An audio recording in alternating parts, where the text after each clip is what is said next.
Thank you for listening to Primal Scream. I'm Nick Graystone, aka The Nizza. Each week, Primal Scream is produced by Tony Walker and executive produced by Demon Scar. Always remember, nobody writes your story but you. Later.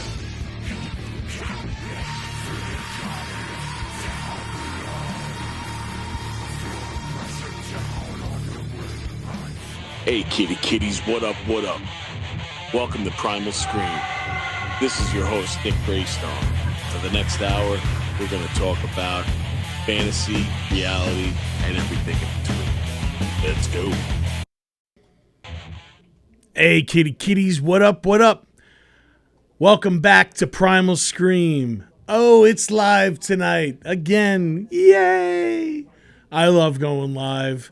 You see, last week, I fucked myself not going live, but I had to do it because somebody was out of town. But that's okay, kiddies. We all go on holiday here and there, but it's good to have my main man right back at the controls tonight and back on Thursday. I'm Nick Graystone, and again, welcome back to Primal Scream. So like I said, I kind of messed myself up not going live last week because there was some true crime happenings going on, which I'll get into a little bit later. I wanted to start this podcast off. I guess you guys see that sometimes the serious comes out on me. Most of the other times, I'm like a gorilla juggling shit, throwing it up against the camera and doing all kinds of crazy stuff. But this week was a little rough for me because it's been about 2 years since the passing of my dad, the great John W. Graystone. A lot of people always ask, like where I get it from me, like who I am. And, the clown and the center of attention and, work in the room from a young age. That's Mama Graystone. That's Mama Rosie. That was her. She was always like that. I got that from her. My brother got that from her. Zoe has that. That's just how we are. We're outspoken. We want all the attention on us. Now, my dad was a very reserved guy. He always instilled, oh, son, you got to get a job with, benefits. And he was a father, and he was a great man. And I miss him, He would tell me things growing up, one day you'll learn. And you know what, Dad? I did, because I miss the times. I miss the times you call me a crazy bastard. I miss the times that you would make sure that I was level-headed enough to, make sure that I was doing the right thing. And I thank you for that. I thank you for my work ethic from you. I thank you that, you instilled in me to try to, get the best out of life and always, stick up for yourself and don't take shit from anyone. Now, this picture I'm showing from you, it's back in the day. You could see my dad back in his prime was a fucking badass. I mean, they used to call him the Beard, and they didn't call him that for nothing, man. Like, he just had that intimidation factor, and he used it to his advantage. And I just wanted to take this opportunity to say I miss you. Thank you. So with that, I want to move on to something that really hit home for me with Zozo this week. So Zozo, I talk about her all the time, my beautiful daughter. She, they have the parent-teacher conference coming up, and I emailed her teacher to confirm it over the phone, and she sent a message, and she was like, I wanted to send something out to you. I was going to do it later this evening, but you did message me, so I figured I'd take this opportunity to tell you. So she went on to tell me that Zoe did something, and she stood up for a friend that was getting bullied in school.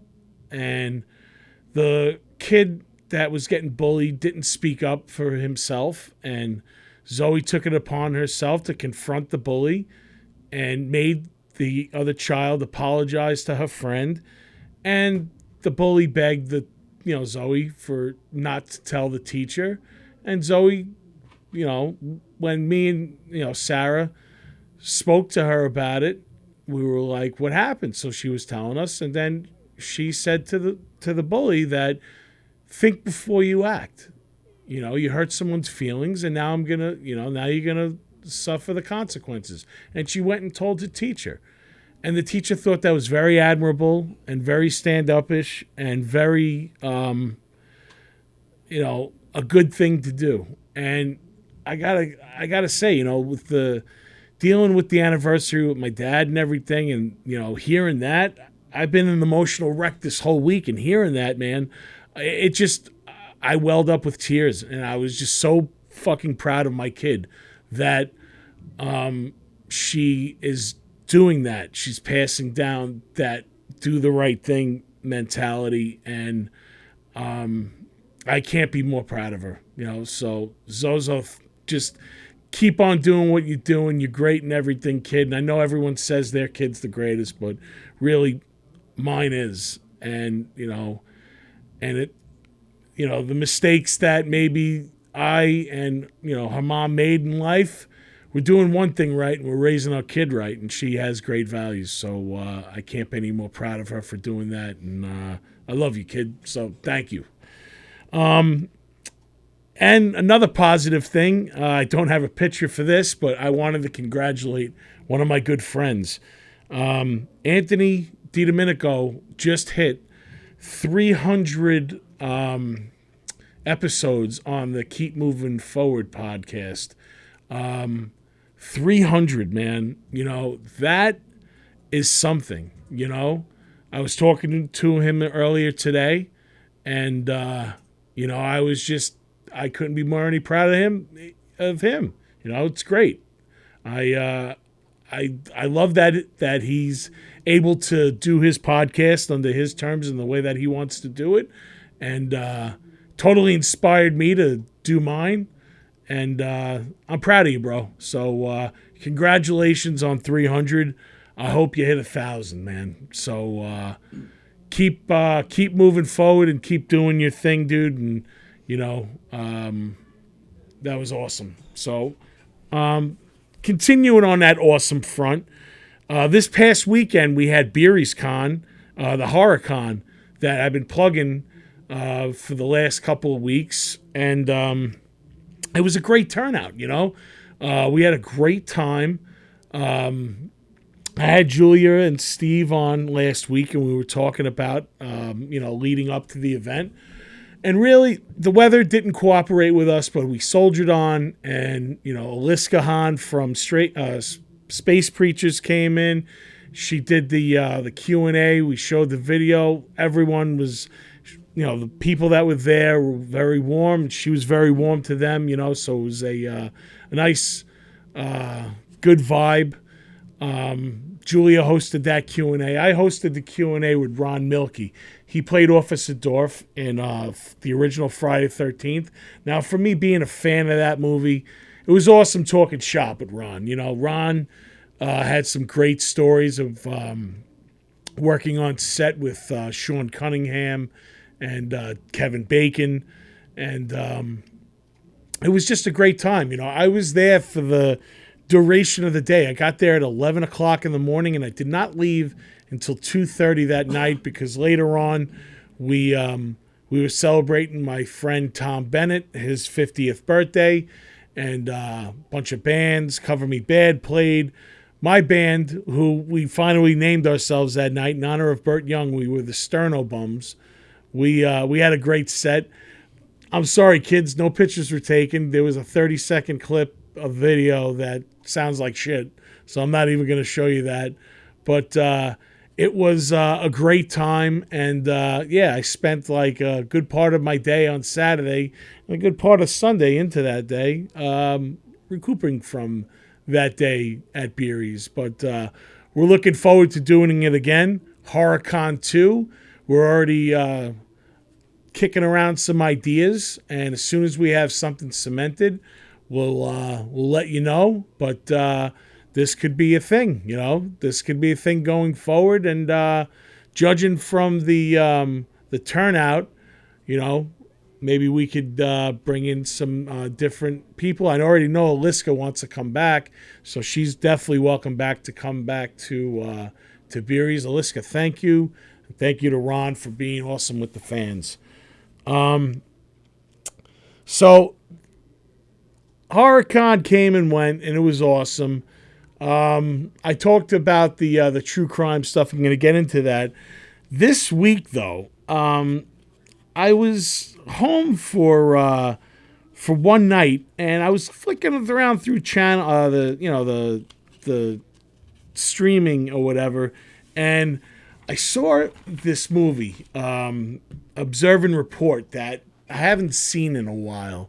Now, Observe and Report stars Seth Rogen as Ronnie Barnhart. He's a mall security guard, and he's like trying to crack the case because there's a flasher going around the mall that stalks Anna Faris. She was in the Scream movie. She plays Brandy. And Ray Liotta's in it. He plays Detective Harrison. The movie's directed by Jody Hill. So Paul Blart came out around the same time, and I feel like the popularity of Paul Blart stole the thunder because, one, at the time, I feel like Kevin James was a bigger name than Seth Rogen at that time, and two, Paul Blart was really the demographic was like for the whole family, where Observe and Report is just a fucking dark comedy, and it's got so many dark things. Totally remember this.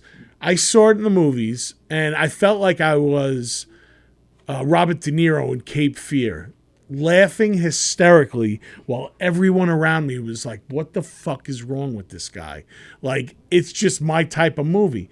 I even went as far as to like recommend it to some of my friends, and I don't think there's only like a little circle of us that really love this movie.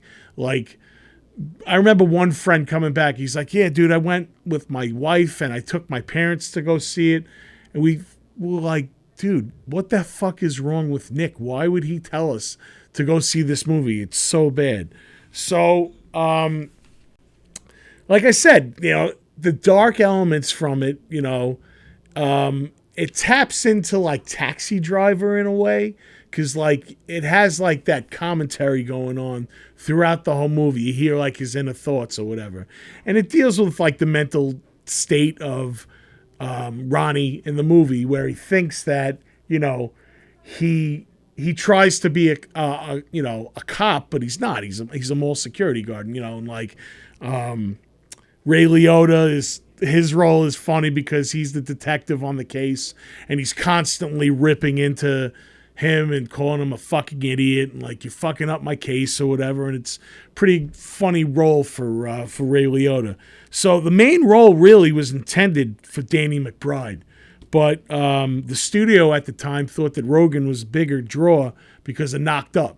So they didn't want Danny. And then once production began, Jody Hill really pushed to get Danny McBride in the movie, but they said no. So then he offered the role of Detective Harrison for Danny McBride, and at that point, Danny McBride was doing something else, and he couldn't commit to it. So that's why Ray Liotta ended up playing Detective Harrison, and Danny McBride is only seen for one small cameo, but it's a memorable one. He plays this crackhead on the street where Ray Liotta takes Ronnie on a ride along, drops him off in the ghetto, and says, all right, listen, if you got it, let me see you get out of this. And he drops him into there, and that's when the crackhead comes out, and it's pretty hysterical. There's some little notes that I did write while watching it. There's a speech that goes on between Ronnie and his mother in the movie, and it's similar to the Hulk movie, and it's played by the same character, Cecilia Watson. So it's so funny watching that. Like, they basically ripped it verbatim, like from the Hulk, and put it into Observe and Report. Now, I don't know if they did it out of like just like a subliminal thing, or they just ran out of shit to say, but it's still pretty funny watching it because it's like one of those serious speeches or whatever. But the movie's surrounded with ridiculous shit that goes on. And then, like I was saying, like it's not for everyone because of like that Taxi Driver commentary that goes on. That's a movie not for everyone because it actually shows like Ronnie's descent into like the madness and the obsession of really tracking down this stalker. Because he wants to prove himself that he's not a joke to everyone around him, like everyone thinks that he is. And it's almost like a pledge that he takes this to catch this pervert. The soundtrack is awesome. It has the song "When I Paint My Masterpiece" by the band, which is phenomenal. It's just like one of those great tunes. I feel like the band has the two best songs that are ever written, being "When I Paint My Masterpiece" and "The Wait." And I don't know, Tony, you might know this.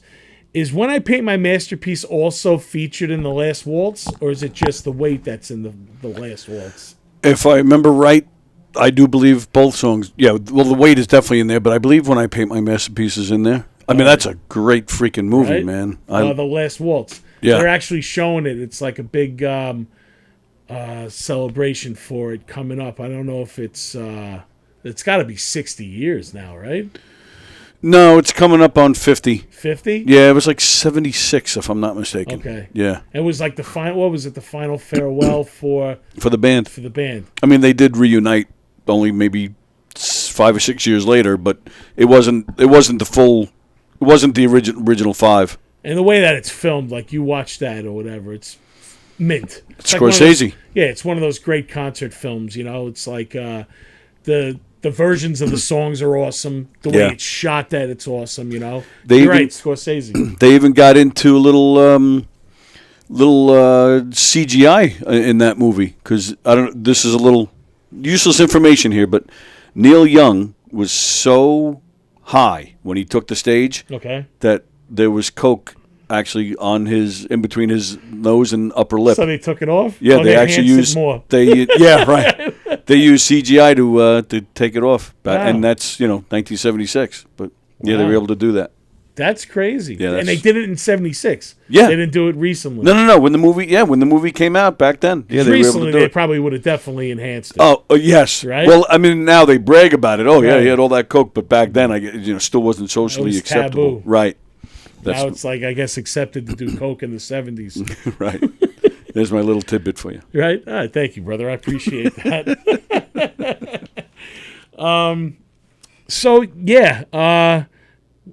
I just went off the topic a little bit, but not really, because like we're still talking about Observe and Report, and I did say that it had its Taxi Driver elements, and Taxi Driver is directed by Scorsese, and Scorsese directed The Last Waltz, so you could kind of say that Observe and Report, because of Last Masterpiece, is like one step away from, like, 1 degree from Taxi Driver. I don't know. I'm thinking I'm just praising Observe and Report too much by putting it in the same category, but I don't know. I enjoy the movie. If you want to rewatch it, or if you never saw it, like I said, it may not be for you, but no, you know me. I'm a sick fuck, so give it a shot and just be like, all right, Nick likes this. Maybe I'll give it a chance. So, all right. That being said, like I said, we got some Law and Order to talk about right now, because there's some shit that's going on, and it's pretty crazy. I'm gonna get into the old hometown hero in a little bit. I'm gonna get into this though. This case I'm talking about right now, the Natalie Holloway case. This has been going on since I was freshly out of high school. Really? It's been that long already? Yeah, she went missing, I believe, in 1997. Wow. She was on spring break, Natalie Holloway. She was with her class, and she never was seen alive ever again. She went out one night before they were going to leave, the day before they were going to leave, and she was last seen with this. He's actually the fuck you of the week. He's Joran Van Der Sloot. Now, Joran Van Der Sloot was this playboy kind of guy. He was a little bit older than Natalie. He's always been the prime suspect. So, for years, he's been fucking with Beth Holloway, which is Natalie's mother. This poor woman, you've seen her age on national television right in front of you. She's had zero closure into this, except last week, this woman finally got closure. So now getting into that. So look, back up a little bit about this piece of shit Vander Jerkoff, Joran Van Der Sloot. So Joran Van Der Sloot currently is already serving a 35-year sentence in Peru for killing Stephanie Flores in 2010. Stephanie's the girl, the brunette in that picture. That crime he didn't get away with, because what happened was he was in a casino. She was last seen walking into a hotel room with Joran. Joran walked out without her, but the next thing you know, they found her dead. They charged him with the murder, and he got 35 years. And the reason that's the max that you can get in Peru, which by means it's no way getting it light, because I'm sure in Peru there's some hard time being served. Unless, of course, you're a piece of shit playboy like this guy. Constantly getting in trouble in this jail, and he's probably under wicked surveillance all the time, and like under, high security, keeping him away from Gen Pop. He's gotten drug charges against him. He's gotten into fights, all kinds of stuff. But he did something about 3 years ago, which is the fucking ultimate. So what he did was he contacted Beth Holloway, and he told her for $250,000, he would give her the details on how Natalie died. So this woman hasn't had a break in this case for whatever. So she entertained the idea, knowing that this is a good way probably to nail this son of a bitch. So, in conjunction with the feds, she went along with it. And then what they did was they brought him up on charges of extortion, trying to sell information to this woman, and like bribery and blackmail, whole list of shit. So they gave him a plea deal. Basically, tell us what happened. We'll not charge you with the murder, but we'll charge you with the extortion. He gets another 30 years added to his sentence. So he decided, all right, fine, I'm going to take the plea deal, because he knew his balls were up against the wall. So basically, he took the plea deal, and he admitted to the murder and finally gave closure to this family. His sentences now will run side by side, and he's scheduled for parole in 2045, which, that's not justice to me. It's 35 years. Yeah, I know it's in a Peruvian prison. I feel like he should be buried under this prison. I feel like he should be buried with the fucking sodomites and all the worst people in this world that should be torturing him like it's Groundhog Day, just reliving the same torture every fucking day for the rest of his life. So he admitted to doing it? He admitted it. So what happened was he met her in one of the bars. She left with him. They went to the beach. He forced himself on her. She rejected him.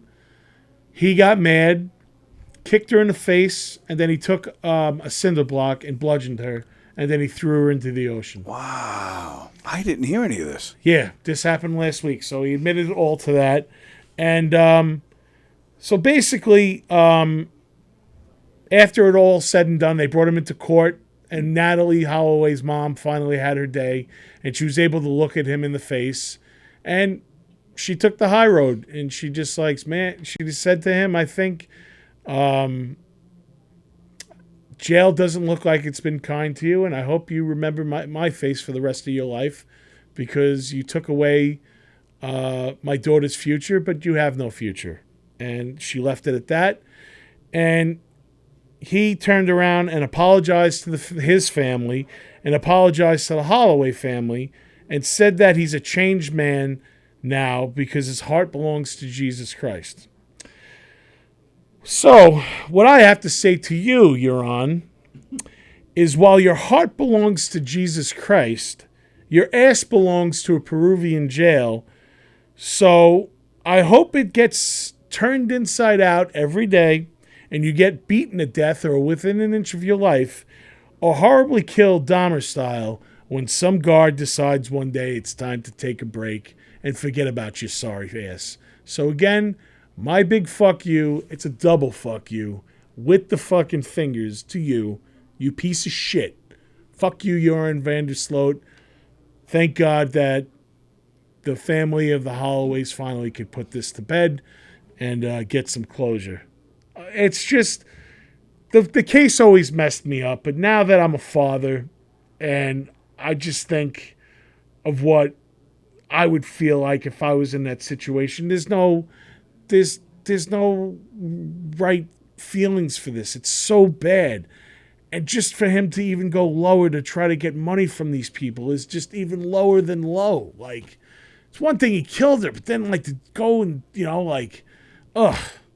Piece of shit.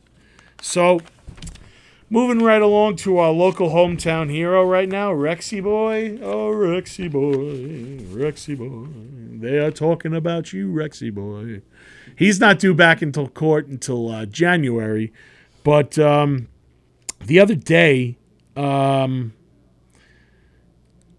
Ray, who's the attorney for the two women that I'm showing you right now, Karen Vergata and Shannon Gilbert, he had a press conference, and for the first time ever, Rodney Harrison was standing next to him.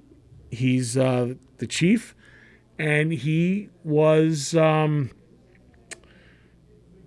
that they're working together finally. And John Ray said that they have eyewitnesses that have dealt with Rex and Rex's behavior over the years.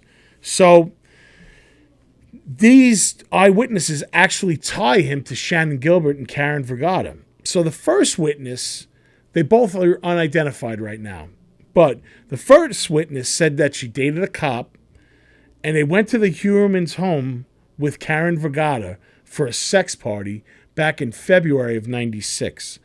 She went missing shortly after this.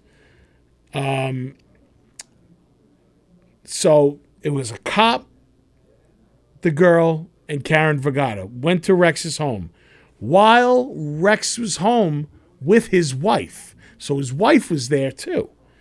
So what happened was when they got there, Karen Vergata went downstairs with Huerman and the boyfriend, and it left the girl, the witness, with Rex's wife.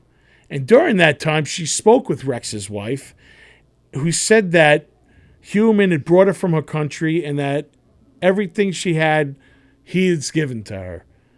And Elrop also told the witness that she was deathly afraid of Rex and what he's capable of. So at some point, the witness wants to leave now. And that's when Rex appears and the boyfriend.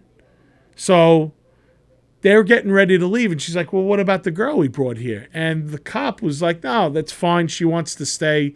She's paid for the night. We just came to have some fun. We're going to leave now.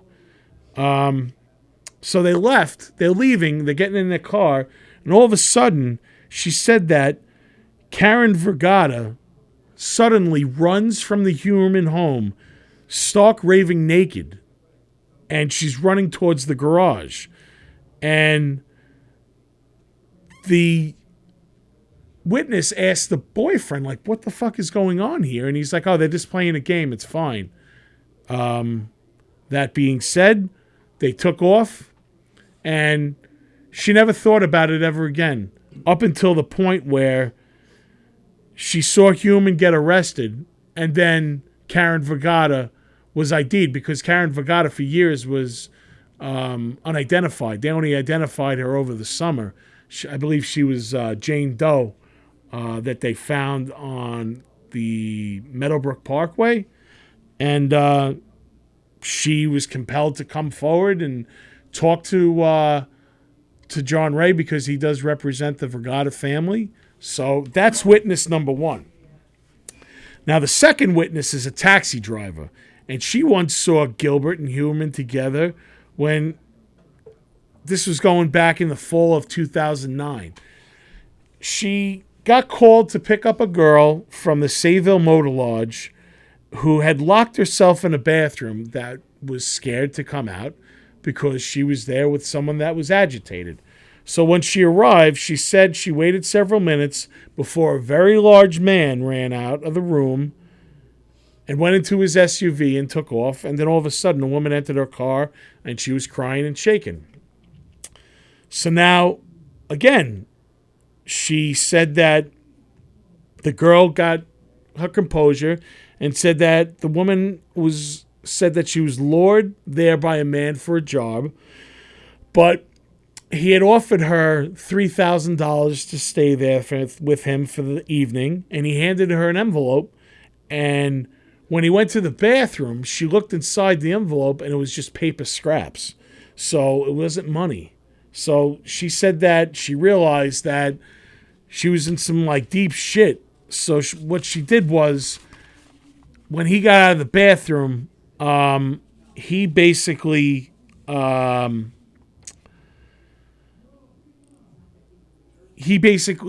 agitated because she locked herself into the bathroom. So now, she said she wouldn't leave. She had a cell phone. She said that she called the cops and she called a taxi. And that's when Rex took off, just as the taxi showed up. And this woman, again, also realized that Shannon Gilbert and the man that she was talking about after he got arrested back in July. So they have these two witnesses now, and it's actually the first time that Rex is eyewitnessed with these two victims. So it looks like they're spreading the case on him, which is very interesting. We'll see what comes of it, With witnesses, you don't know if they're going to stick to their story. They get scared when it comes to showtime, when they go into the court. Anything can happen, They can go missing. Anything can happen. But what I'm thinking is that they're not going to. And I think what they're trying to do is, I think they're just trying to pin all this stuff onto Rex. They don't want multiple suspects. They don't want the Suffolk County Police, Burke involved. They don't want any of that shit. They want one guy. They want to put a face on the boogeyman, put this whole fucking thing to rest.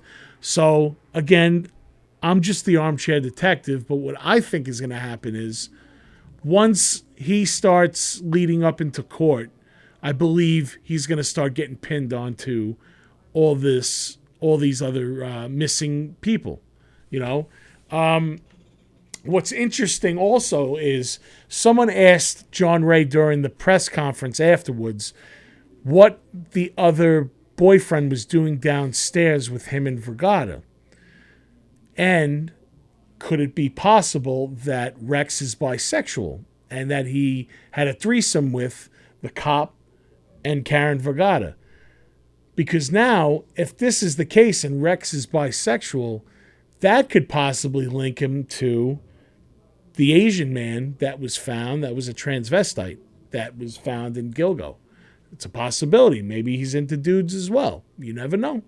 Well, it's only going to come, the truth is only going to come out in time, or the truth that they want us to know. Yeah, it's just a lot to take in, but the circus also continues now with the attorneys that are handling all this. So this is kind of crazy. So Michael Brown is the attorney that represents Rex Heuermann. So Rex Heuermann's attorney was in a private practice that he started in 1995. So Michael Brown started a private practice in 95 with he was an assistant to the district attorney, Ray Tierney. Ray Tierney is the one that wants to prosecute Rex.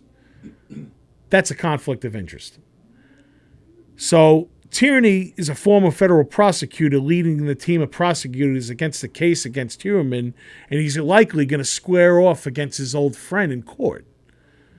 That's going to be interesting, and it's just another curveball that's thrown in this case.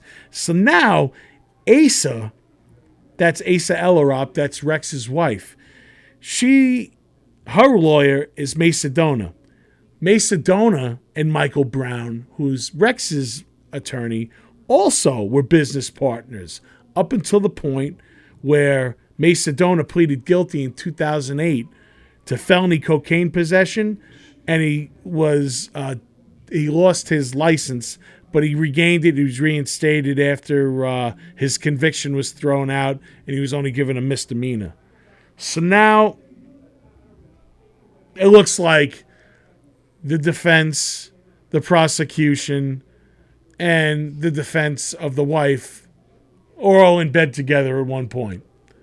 So you're looking at, if any, attorney sees that and it goes not the way that they want, they could always throw that into it. Well, there's conflict of interest, like he never had a fair shot or something like that. It's just a crazy case. And like, you hear about all this stuff, and it's just like it could go this way. I've seen it before. Cases get thrown out all the time, and then there's the appeal system and everything. So who knows what we're in store for the Long Island serial killer case. It's been a mess since day one, so why would it be ever normal?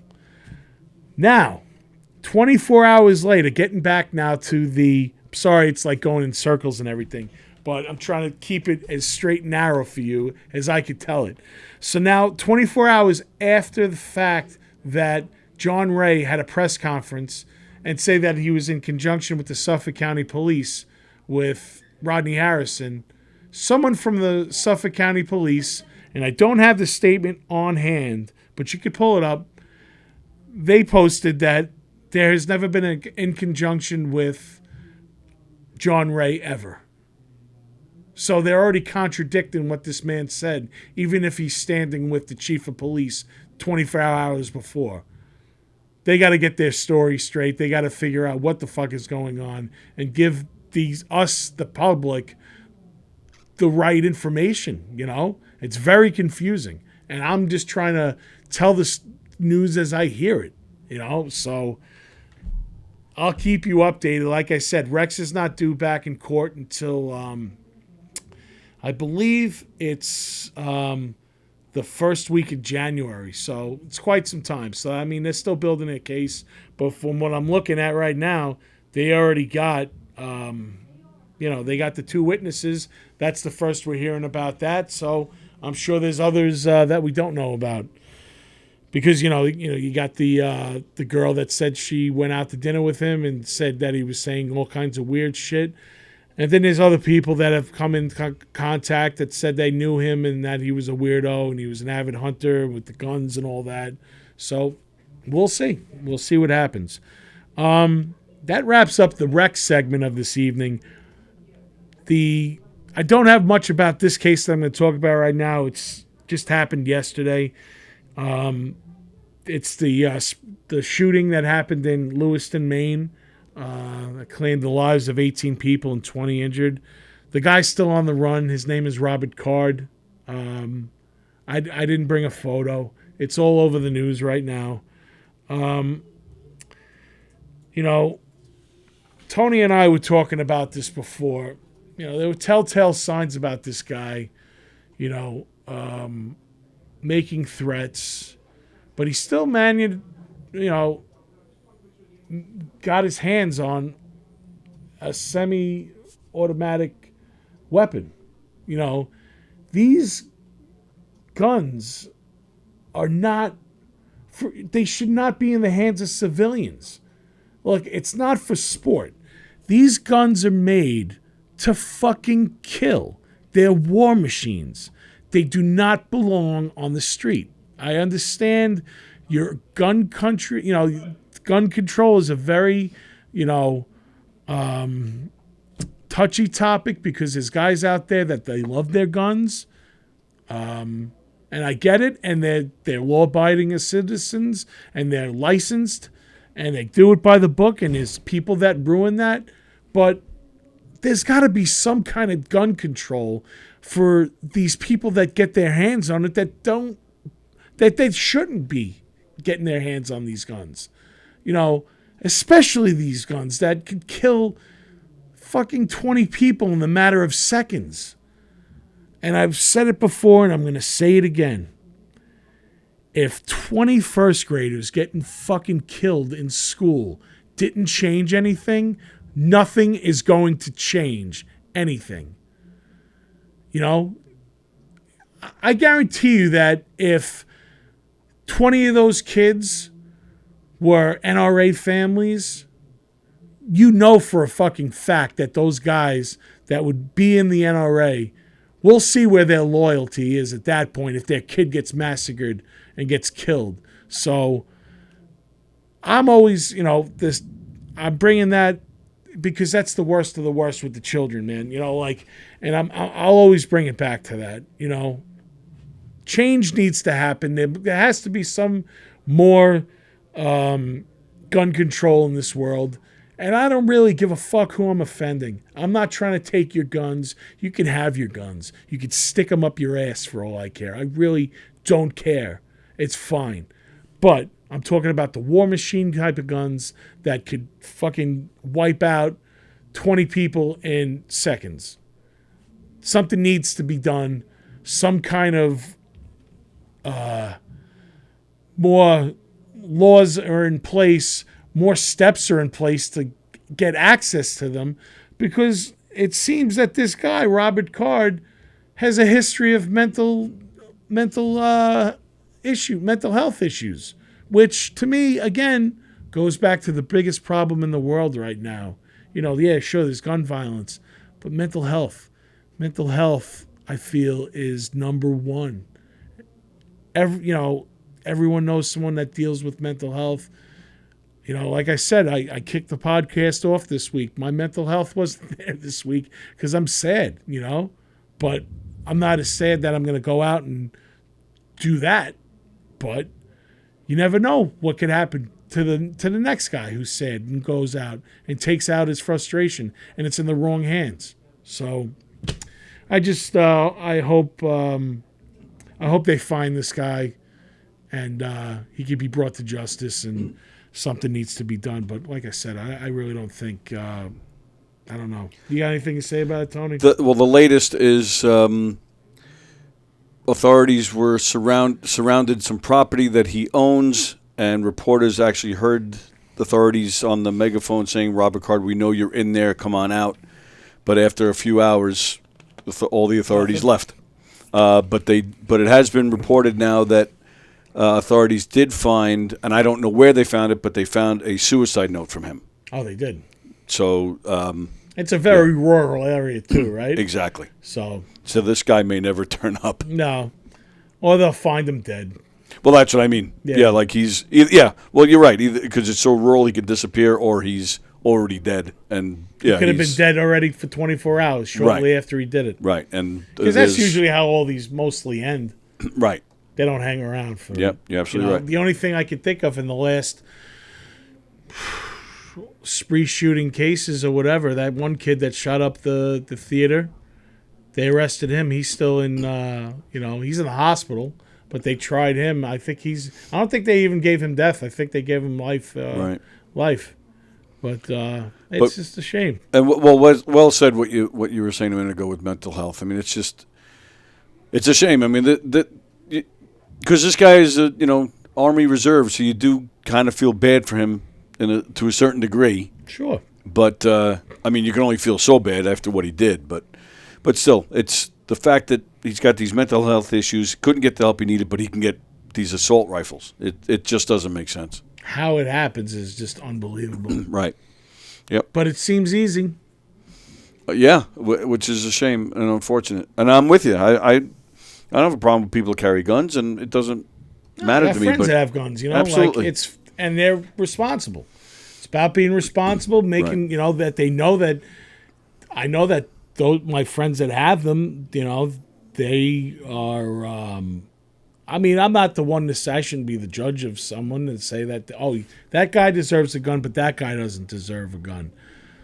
To be honest, I don't think anyone deserves to have a gun that could shoot 50 bullets in 10 seconds. That's what I'm talking about. That's the sad part about a situation like this, because it quickly gets politicized and then nothing gets done. And, there should be some kind of compromise. Let people keep guns, but maybe not assault rifles. Obviously, we have an issue here. We have an issue. So there's got to be something. Right. But you know what? Even like when you see these kids even going on, like the ones that survived the shooting, and you have that kid David. I think his name is like Hogg or something. He's under scrutiny all the time. Like, oh, shut the fuck up. Like, what does this kid know? Like, people are attacking a kid that survived a school shooting. Right. And he's out there just trying to keep I don't think he's doing it for a political agenda, man. Like, he's doing it to keep the spirit of the kids that were massacred next to him. Right. Shit, man. I feel like I would do it. Like... it's just, if you see one side, you're not going to see the other. Yeah. And if you're extreme about it, you're definitely not going to see it. So, all right. Well, a little self-promotion right now, moving along. Tonight, I was supposed to have a world premiere of 2 videos, but I try to break street date on my friends. Next week, I'm going to have them on, Steven the Not Steves and Sharp Violet. 2 very cool videos. I believe Sharp Violet's single came out today. But next week, I'm going to show both videos on there. They're really cool, Halloween themed. I thought tonight would be the perfect night, but they wanted to release it on the way that they're doing it, and I don't want to mess it up for them. So I will show that next week. I had to scramble at the last minute to play a song for you, but I always have something that is up my sleeve. So I figured I'd share my new song that I recorded only last week. I'm still mixing it, and it's a solo song that I wrote, and I'm going to play it right now, and we'll talk about it a little bit after. It's called Killhateme.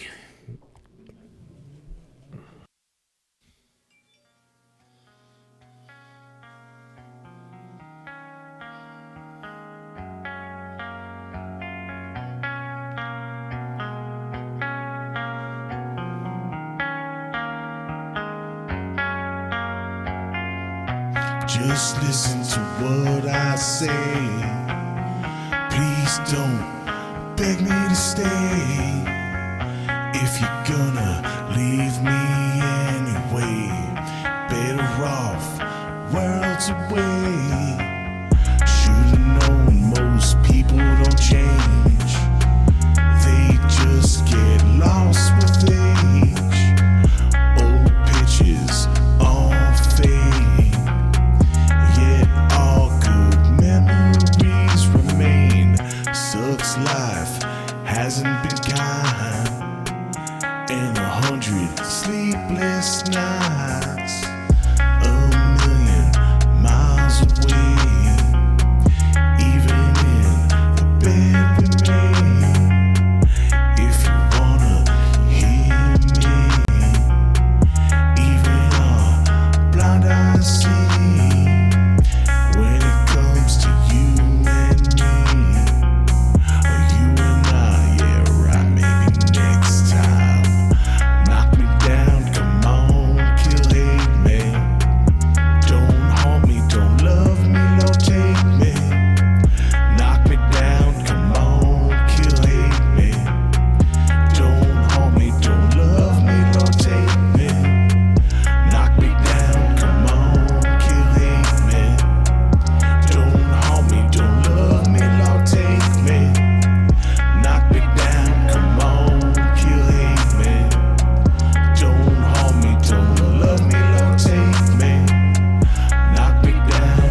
take, man.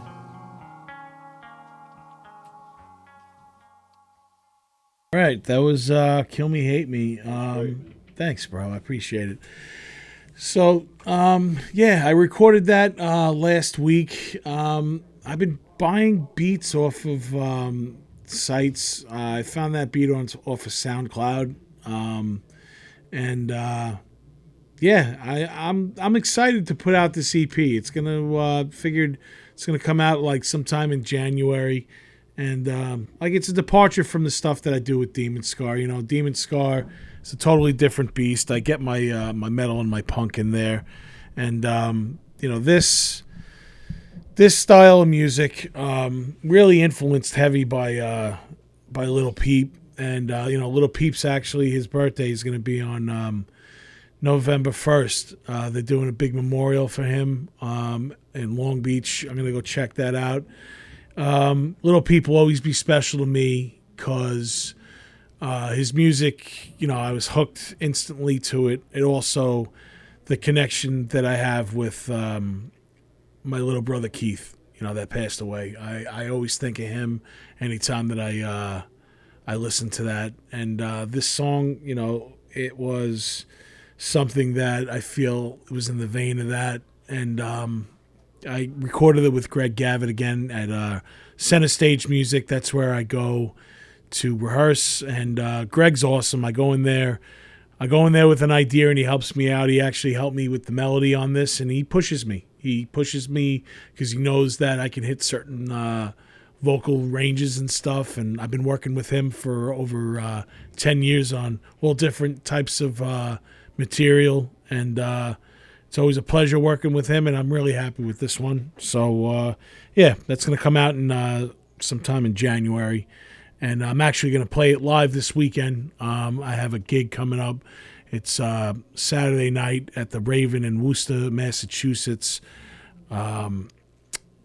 It's a pretty cool event. Rex is headlining it, and Fury, he's the one that put me on to it. So yeah, it's going to be the Raven this Saturday night.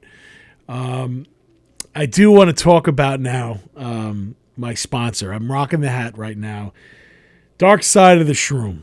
All right, so Cloud 8 Delta 8 was my sponsor for the show. They have another side company with Dark Side of the Shroom.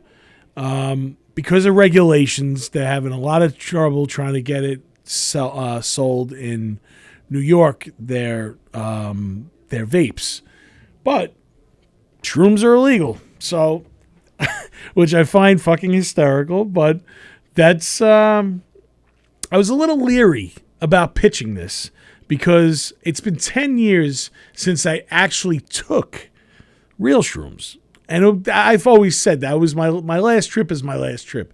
I'm sure there's people that are watching this that know that exact statement. Your last trip is your last trip. There's no way around it. Like, if you can't do it for the rest of your life. I was an experimental kid, whatever. Fucking sue me. So these are not the type of shrooms though that you bought from your boy that went to Loniana and knows a guy, or your other boy that works at TGI Fridays who you got fired with on your day off. So not autobiographical, right? But anyway, I want you guys to look into try Dark Side of the Shroom. It's delicious bite-sized gummies made from a powerful mushroom called Amanita muscaria. Each shroom-powered gummy contains 500 milligrams of natural Amanita muscaria extract. There's no blends of product or filler, which is good. So there's no, like, I guess, cancerous shit that's inside of it. They make their own gummy product with time and devotion leading to the top-of-the-line experience. So get ready to find your dark side. They have 4 delicious flavors. They actually sent me samples of them. The blood orange, the berry blend, and these 2 I've tried, the blue raz and the watermelon. So enjoy your trip on the dark side. So now, the one good thing is that they are delicious because they don't taste like the old stale granola bar that you wiped your ass with that you ate back in the day, which is disgusting. Like, I remember, don't even want to talk about it. It don't taste like that. It tastes good. So trust me on that. they actually sent me some literature, which is pretty funny. It's like a dosage guide. So you can microdose for a half a gummy, or you could be a beginner and take one gummy, which I did, or you can party with 2 or 3, or you can blast off with 4 or 5. I am never going to go past the 1 gummy. I'm telling you that right now, because I am not looking to get high. The reason that I'm doing it, which you could also do it, is because it relaxes you. I've had a lot of trouble sleeping over the course of the years, and I did it twice this week, and I just wanted to see how I would feel, and it was cool. You know, it was a very chill state. It relaxed me and actually put me to sleep, and I slept more than 4 hours, which is usually I sleep 4 hours a night, not more than that, maybe 5 at tops. But one night I even slept 7 hours, which was great. I feel like a new person in the morning, which is good because there's no crash and you're not feeling like shit the next morning. So they gave me a very generous coupon offer, 25% off. It's Trippy Scream, so TRIPPY.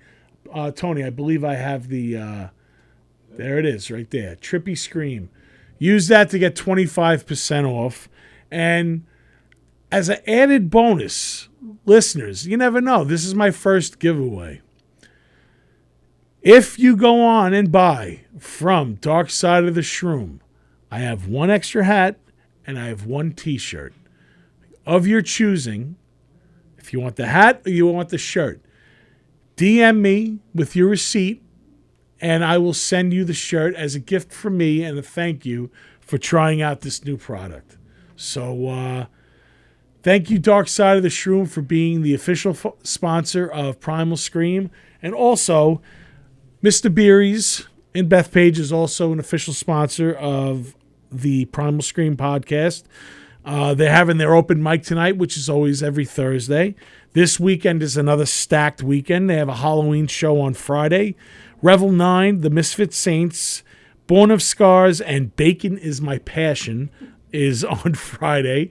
I believe that starts at doors at 8, and I believe the show starts at 9.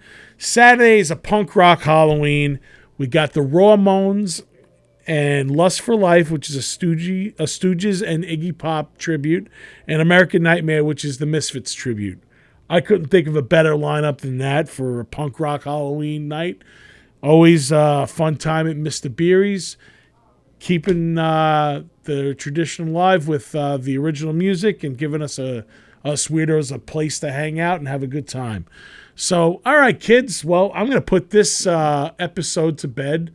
Yeah, I plugged that already. That's cool, brother. Sorry. Nah, that's all good. How did I miss that? I know. You know what? I plugged that right after I played the song. But again, if you want to check me out doing my solo thing, if you're in the Worcester, Massachusetts area, I am playing a gig at the Raven on Saturday night, and it is headlined by Rex. So check him out, Rex the Hexmaster. And Fury, he's the one that booked me. I played a gig with him opening up for Shaggy 2 Dope from ICP. He reached out to me and he got me on this gig. So big props to Fury. Thanks, dude, for putting me on the show. I'm looking forward to that. So again, this is episode I don't even know, 11, I think. Man, we're getting into the double digits now. It's pretty crazy, kids.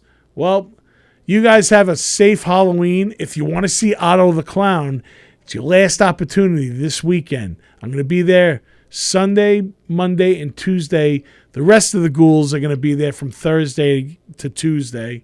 But if I don't talk to you before then, have a happy, safe Halloween. Eat all the candy that you want. Have a great time. And I'll see you cats on the flip. Later.